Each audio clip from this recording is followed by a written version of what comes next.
சரக்கு மற்றும் சேவை வரிக்கு எதிர்ப்பு தெரிவித்து மருந்து கடைகள் மற்றும் உணவகங்கள் இன்று ஒருநாள் வேலை நிறுத்தத்தில் ஈடுபடுகின்றன.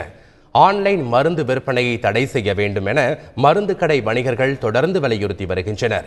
இந்நிலையில் ஜிஎஸ்டி வரிக்கு எதிர்ப்பு தெரிவித்தும் ஆன்லைன் மருந்து விற்பனையை நிறுத்த வலியுறுத்தியும் மருந்து வணிகர்கள் இன்று வேலை நிறுத்தத்தில் ஈடுபடுகின்றனர். தமிழகத்தில் உள்ள சுமார் 40,000 கடைகள் போராட்டத்தில் கலந்து கொள்ள இருப்பதாக மருந்து வணிகர்கள் அறிவித்துள்ளனர். இதேபோல் ஜிஎஸ்டி வரி விதிப்பை எதிர்த்து உணவகங்களும் இன்று வேலை நிறுத்தத்தில் ஈடுபடுகின்றன. இதனால் தென்னிந்தியா முழுவதும் சுமார் 25 லட்சம் உணவகங்கள் இயங்காது என்று ஹோட்டல் உரிமையாளர்கள் சங்கம் தெரிவித்துள்ளது. இதனால் அத்தியாவசிய தேவையான மருந்து, உணவுப் பொருட்களுக்கு தட்டுப்பாடு ஏற்படும் நிலை உருவாகியுள்ளது.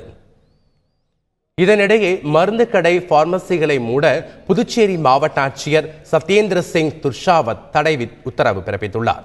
மருந்துகள் அத்தியாவசிய பொருட்கள் சட்டத்தில் வருவதாகவும் மருந்து கடைகள் மூடப்பட்டால் உரிமையாளர்கள் மீது குற்றவியல் நடவடிக்கை எடுக்கப்படும் என்றும் புதுச்சேரி ஆட்சியர் எச்சரிக்கை விடுத்துள்ளார்.